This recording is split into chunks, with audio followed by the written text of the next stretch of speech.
Béatrice arriva au portail de la Hacienda Santa Clara, les mains vides et le cœur lourd.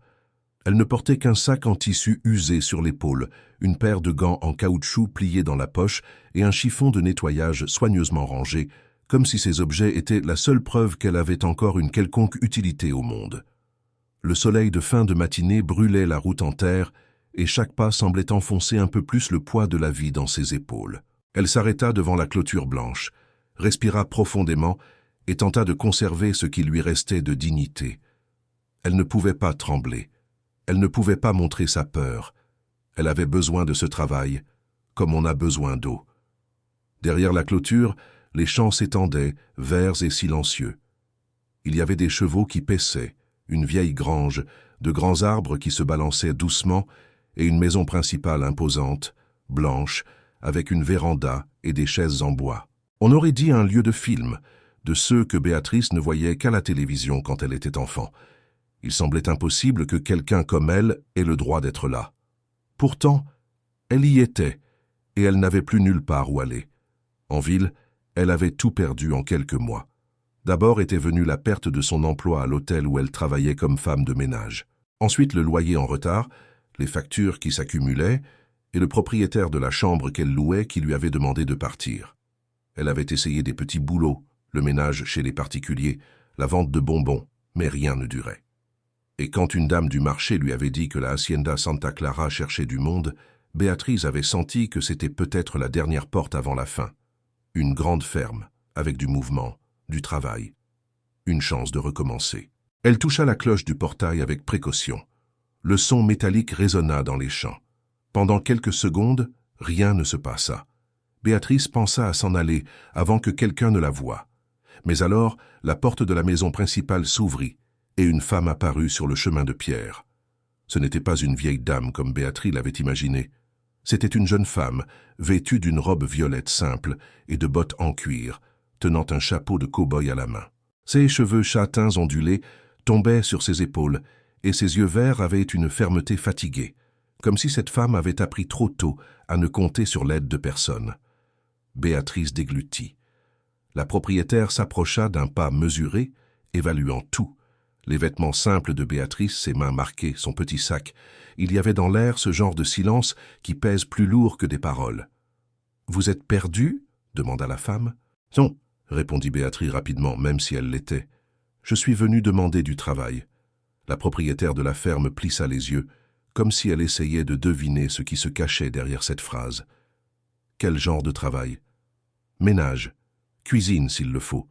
Je sais m'occuper d'une maison, je sais laver, repasser, ranger. Et s'il y a autre chose, j'apprends. » La voix de Béatrice sortit ferme à l'extérieur, mais à l'intérieur elle se brisait.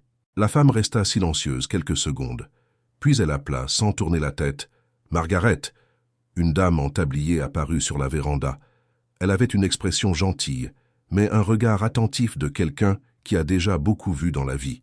Elle descendit les marches et s'arrêta à côté de la propriétaire. « Elle veut travailler », dit la femme à la robe violette. Margaret observa Béatrice de haut en bas et son expression changea, comme si elle reconnaissait immédiatement le genre de désespoir qui ne crie pas, mais se porte dans le corps.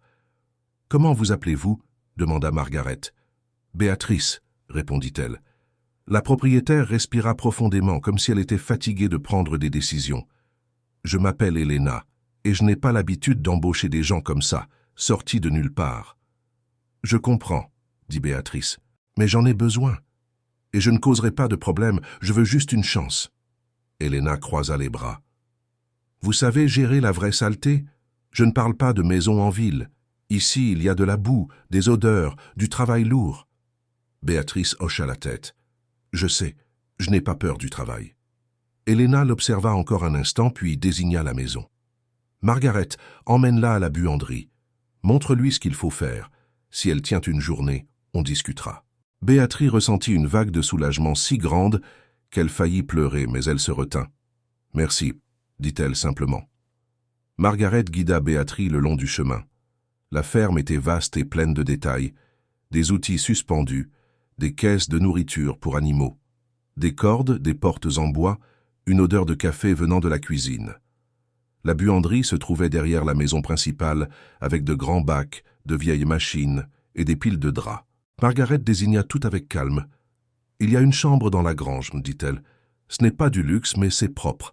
Et si tu fais bien ton travail, Helena ne te traitera pas mal. Elle ne fait pas confiance facilement. » Béatrice lava du linge jusqu'à ce que ses bras lui fassent mal. Elle frotta le sol, nettoya les fenêtres, rangea les armoires. La poussière entrait dans le nez, la sueur coulait sur le front. Mais elle ne s'arrêtait pas. À chaque coup de chiffon, c'était comme si elle disait au monde « Je suis encore là. Je sers encore à quelque chose. » Quand elle eut terminé, il était déjà fin d'après-midi.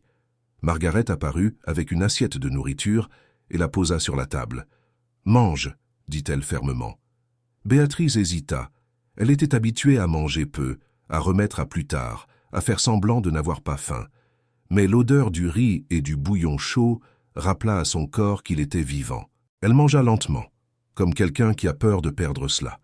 Cette nuit-là, Béatrice fut conduite à la chambre de la grange. C'était simple, avec un petit lit, une fenêtre et une salle de bain exiguë, mais c'était un toit. Elle s'assit au bord du matelas et ferma les yeux. Cela faisait des semaines qu'elle n'avait pas dormi dans un endroit qui semblait sûr. Le lendemain matin, elle se réveilla avant le soleil. Pas par discipline, mais par l'habitude de celle qui a toujours peur de rater l'heure et d'être mise à la porte. Elle attacha ses cheveux, enfila ses vêtements les plus propres et se rendit à la maison principale. Margaret était déjà debout et préparait le café. « Helena aime le silence le matin », prévint-elle. Béatrice hocha la tête et se mit au travail. Elle nettoya la cuisine sans bruit, balaya le couloir, rangea le salon. Quand Helena descendit l'escalier, elle trouva tout en ordre. Elle s'arrêta sur la dernière marche et regarda autour d'elle comme quelqu'un qui cherche une erreur. « Tu as bien dormi ?» demanda-t-elle, sans émotion. « Oui, madame. » Helena marcha jusqu'à la table, prit une tasse de café et observa Béatrice par-dessus le bord. « Je vais être direct. Si tu restes ici, il y aura des règles. Pas d'invités de l'extérieur. Ne touche à rien qui ne t'appartient pas. Et pas de mensonges. » Béatrice sentit son estomac se serrer. « Je ne mens pas. »« Ça, tout le monde ment, dit Helena. Mais sa voix n'était pas cruelle, elle était fatiguée. « Je veux juste savoir avec qui je traite. » Béatrice respira profondément. « Je suis une femme de ménage. Je travaille. Je ne demande rien de plus que mon salaire et un endroit où dormir. Je veux juste recommencer. » Helena resta silencieuse. Puis elle hocha la tête une fois. « D'accord, tu restes. Je te paie à la semaine. Margaret te guidera. » Béatrice n'arrivait presque pas à y croire. « Merci, » répéta-t-elle, et cette fois le mot sortit avec vérité. Les jours suivants passèrent vite. Béatrice devint partie de la routine de la ferme comme si elle y avait toujours été. Elle nettoyait, cuisinait quand il le fallait, aidait Margaret et, parfois, quand elle voyait quelque chose de cassé, elle prévenait Helena. Pas pour se plaindre, mais pour éviter les problèmes. Helena observait tout de loin, méfiante, mais aussi intriguée. Il n'était pas courant que quelqu'un travaille sans qu'on ait besoin de le pousser. Il n'était pas courant que quelqu'un soit si silencieux et pourtant si présent. À la fin de la première semaine, Helena appela Béatrice dans le bureau pour régler le paiement. Elle posa quelques billets sur la table. « C'est pour ton travail, » dit-elle. Béatrice regarda l'argent comme s'il s'agissait de quelque chose de fragile. Elle le prit avec précaution, compta une seule fois et le rangea dans son sac. Helena pencha la tête. « Tu ne vas pas demander plus ?»« Je prends ce qui est juste, » répondit Béatrice. « Ni plus, ni moins. » Helena resta immobile, surprise. Et pendant une seconde, Béatrice vit quelque chose de différent dans son regard, un petit respect, mais réel, qui naissait là où il n'y avait auparavant que méfiance. À la deuxième semaine, quelque chose changea. Clara apparut. Béatrice balayait le couloir de la grange quand elle entendit des pas légers. Elle se retourna et vit une fillette de 7 ans serrant une poupée de chiffon contre sa poitrine. L'enfant avait de grands yeux attentifs et une manière d'être de celles qui ont appris très tôt à observer avant de parler. « Tu habites ici ?» demanda la fillette. Béatrice sourit avec prudence. « Pour l'instant, oui, je travaille ici. » La fillette regarda le balai, puis le chiffon dans le seau. « Tu nettoies tout ?»« Presque tout, » dit Béatrice, et la fillette esquissa un petit sourire, comme si cela l'amusait. « Je m'appelle Clara, » dit-elle, « et elle, c'est Luna. » Béatrice s'accroupit pour être à sa hauteur. « Bonjour, Clara. »« Bonjour, Luna. » Clara observa Béatrice comme si elle essayait de comprendre qui elle était. « Tu es gentille ?» La question fut si directe que Béatrice sentit son cœur se serrer. Ce n'était pas une question d'enfant ordinaire. C'était une question de quelqu'un qui a déjà eu trop peur. « J'essaie, » répondit Béatrice, « et je ne te ferai jamais de mal. » Clara serra sa poupée plus fort et hocha lentement la tête, comme si elle rangeait cette promesse quelque part. Ce fut à cet instant que Béatrice comprit. Ce n'était pas seulement un travail. Cette ferme gardait des histoires. Et elle, sans le savoir, venait d'entrer dans l'une d'elles.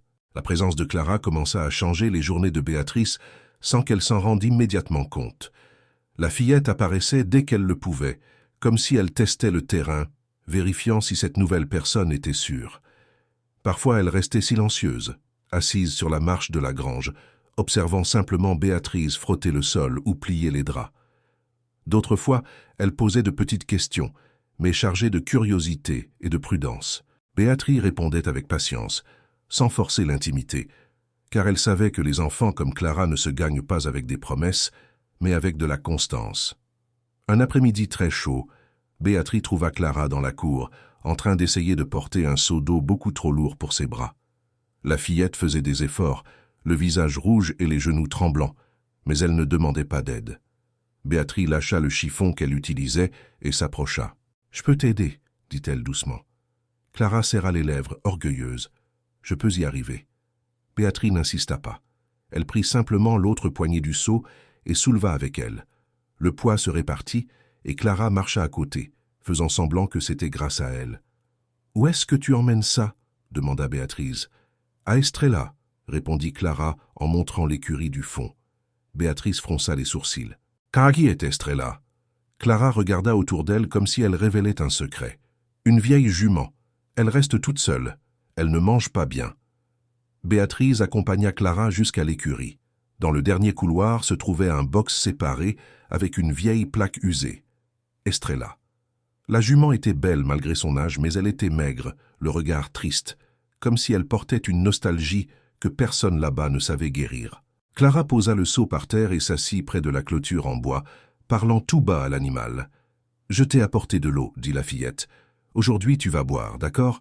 Ne sois pas triste. » Béatrice resta immobile, la gorge nouée. Elle reconnaissait cette façon de parler. C'était la manière de ceux qui parlent à quelque chose qui ne répond pas parce qu'il n'a vraiment personne avec qui parler. C'était la manière de ceux qui sont restés trop seuls. « Elle appartenait à mon arrière-grand-père, » expliqua Clara. « Elena dit qu'il l'aimait beaucoup, mais il est mort et maintenant Estrella ne veut plus rien. » Béatrice s'accroupit lentement et tendit la main, laissant Estrella sentir ses doigts. La jument ne s'écarta pas. Elle resta simplement là, tranquille, comme si elle acceptait cette présence. « Parfois, » dit Béatrice, « quand quelqu'un perd une personne qu'il aime, ça prend du temps avant de vouloir revivre. » Clara la regarda attentivement. « Toi aussi tu as perdu quelqu'un ?» Béatrice sentit sa poitrine se serrer, mais elle ne fuit pas la question. « Oui, j'ai perdu ma mère quand j'étais petite, et j'ai perdu beaucoup de choses après. » Clara serra Luna contre sa poitrine. « Moi aussi j'ai perdu la mienne. » Le silence qui suivit ne fut pas étrange. Ce fut un silence de compréhension. Béatrice ne connaissait pas exactement l'histoire de cette fillette, mais elle n'avait pas besoin de tout savoir pour reconnaître la douleur. Et là, entre l'odeur de foin et la chaleur de l'écurie, quelque chose d'invisible commença à se construire. Cette nuit-là, Béatrice retourna dans sa chambre de la grange et se rendit compte qu'elle souriait sans le vouloir. C'était un sourire petit, presque coupable, car elle pensait qu'elle n'avait pas encore le droit de ressentir des choses positives. Mais Clara avait fait quelque chose de simple. Elle avait rappelé à Béatrice qu'il existait encore des personnes dans le monde qui ne vous regardent pas comme un problème. La semaine suivante, Elena tomba. Ce ne fut pas une chute spectaculaire, mais ce fut suffisant pour ébranler la dureté qu'elle portait. Elle essayait de réparer seule une partie du toit du poulailler, comme toujours, parce qu'elle détestait demander de l'aide et détestait admettre qu'elle avait besoin de quelqu'un. Une planche céda et elle glissa, se tordant la cheville. Quand Béatrice entendit le bruit, elle accourut et trouva Elena assise par terre, le visage crispé et les yeux pleins de colère.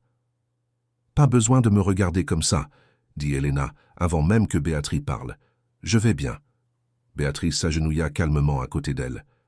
Je ne te regarde pas mal. Je vois juste que tu t'es fait mal. » Elena tenta de se lever, mais fit une grimace. Béatrice lui saisit le bras avec fermeté, sans être intrusive, juste assez pour la soutenir.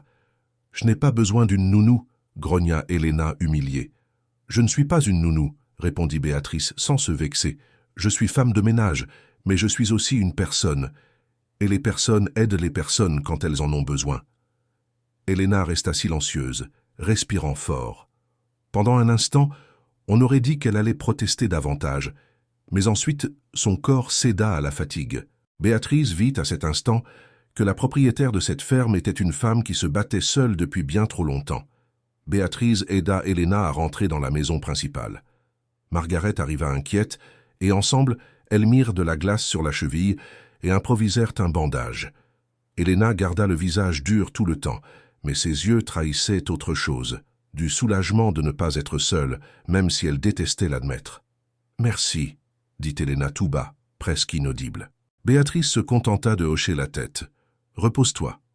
Demain, tu pourras de nouveau te battre contre le monde. » Elena lâcha un petit rire bref, surprise d'en trouver drôle. C'était la première fois que Béatrice la voyait ainsi, humaine. 2 jours plus tard, une voiture noire apparut sur la route en terre, soulevant la poussière comme si elle était propriétaire du chemin. Béatrice était en train d'étendre du linge sur le séchoir quand elle vit la berline s'arrêter devant la maison principale. Un homme en costume impeccable, lunettes noires et posture rigide en descendit. Il n'avait pas l'air de quelqu'un qui rend visite aux fermes. Il avait l'air de quelqu'un qui achète des fermes. Elena sortit sur la véranda, la cheville encore bandée. Son expression changea immédiatement. Elle devint dure sur la défensive, comme surprise par un vieil ennemi. « Qu'est-ce que tu veux ici ?» demanda Elena. L'homme enleva ses lunettes noires et regarda autour de lui avec mépris. « Je suis venu régler un problème, dit-il. Cette propriété est en train de couler. Tu es seule, et je t'offre une porte de sortie. » Béatrice resta en retrait, près de la porte latérale, sans vouloir être vue. Mais elle entendait tout. « Je n'ai demandé aucune porte de sortie, » répondit Elena. L'homme fit un pas en avant. « Tu ne comprends pas, Elena. Ça vaut des millions. Tu gâches tout. Ton grand-père était intelligent. Toi, tu es têtu. » Elena serra les poings. « Va-t'en. » L'homme regarda sur le côté et vit Béatrice. Son regard parcourut ses vêtements simples, ses mains mouillées, le chiffon sur l'épaule. Un sourire froid apparut. « Et qui est celle-là » demanda-t-il. « Encore une personne que tu as recueillie par pitié ?» Elena se plaça immédiatement devant. « Elle travaille ici et ça ne te regarde pas. » L'homme haussa un sourcil. « Je suis Adrian Monteiro. Et si, ça me regarde. Parce que je suis le principal investisseur de la région et propriétaire de la moitié des terres alentours. J'ai connu ton grand-père.